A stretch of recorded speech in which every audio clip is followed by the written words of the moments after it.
I have a story. Are you ready? Yeah, absolutely. Okay, so I have been dancing in various forms for years and years.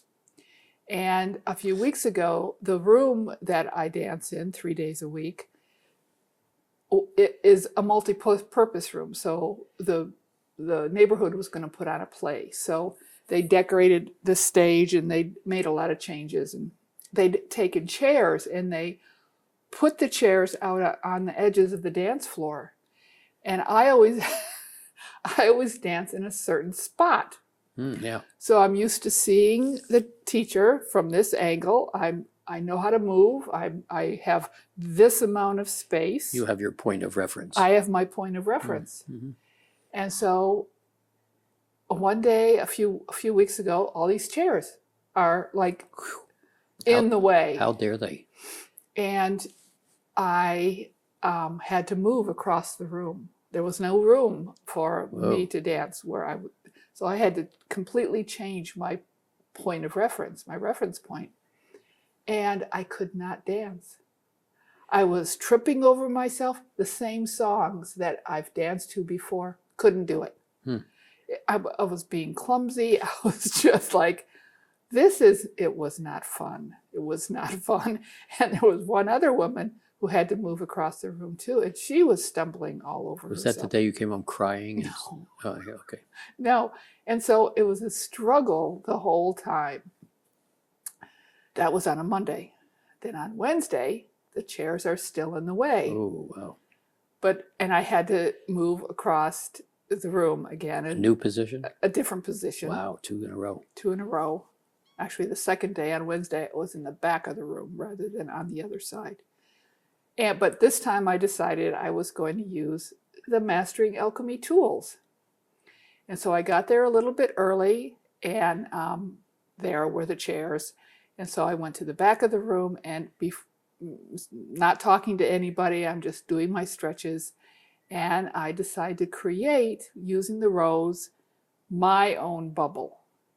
And I put the roses out far enough next to me so I'm not going to bump into the people on either side of me. And nobody's going to encroach in you. No one's going to encroach on my space. Not good, not good. But in my original place, there's nobody dancing near me, so I never had to think about the position of the other people, and I would just flail around and do whatever I wanted. Well, this time there were people on either side of me, so I had to really set my space, and I had to ground, and huge difference. I could actually keep up. It worked? It worked. Wow. Yes, so that's my story for the morning. So what did you do?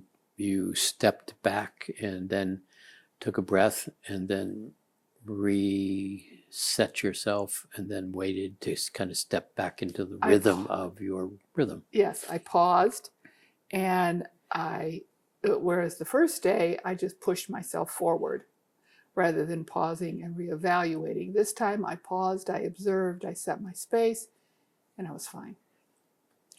Yeah. I think that's actually a good lesson for people. The world's changing extremely rapidly, and what was is not going to be any longer. So getting disrupted is really probably pretty easy, especially when chairs encroach and invade. Yes. Yeah. Were they big? They were big chairs. Wow. So sometimes it's step back, reassess, pause, reassess, and then kind of slip into the rhythm. Yeah. There's I mean, good piece of information. This is going to be a lot of changing. You know, what was is not going to reappear. Right. So if you're still waiting for when the chairs move, they're probably not going to move. No. So. And having the information, the tools that I have, way easier, because the second day on Wednesday, the other women that had to move, they were still struggling, stumbling and struggling, and I got out of struggle and I just stopped. Paused. I paused and it took a very short period of time, and I was able to get back on track. So I think there's a world message in there somewhere. Moral to the story somewhere. Yes, the moral of the story is use your tools and don't let the chairs get in your way. Did you get amused about the chairs at any point? Not the first day, I didn't. How about the second day? The second day I was amused. And I had enough neutrality on the second day that I was able to watch with amusement as the other people who had to move continued to stumble around. Yeah. Did you get amused at the chairs the second day, or did you get amused at yourself? At myself. Oh, good. Yes. The first day I was arguing the whole time. Yeah. Laughing at yourself is a good experience. I have learned from experience. You've learned once, that? yeah, one time. That one time. Only one time you laughed at yourself. Maybe two. Yeah, just two. Just two. So anyway, I thought that was a good story. Yeah, worthwhile. This you progress. Everything is moving faster, and the reference points are changing. And it's not just moving faster. It's this isn't the right word. Condensed. It's closer. Yeah. So like in this instance, the chairs pushed everybody closer together.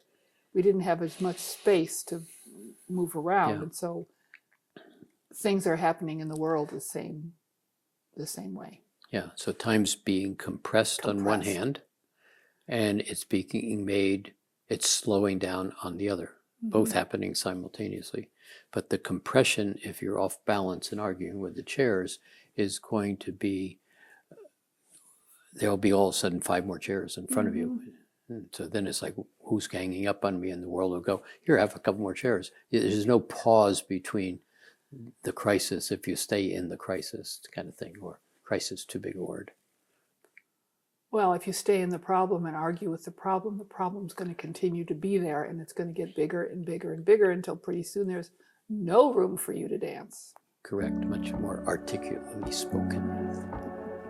I think we can end there. Okay.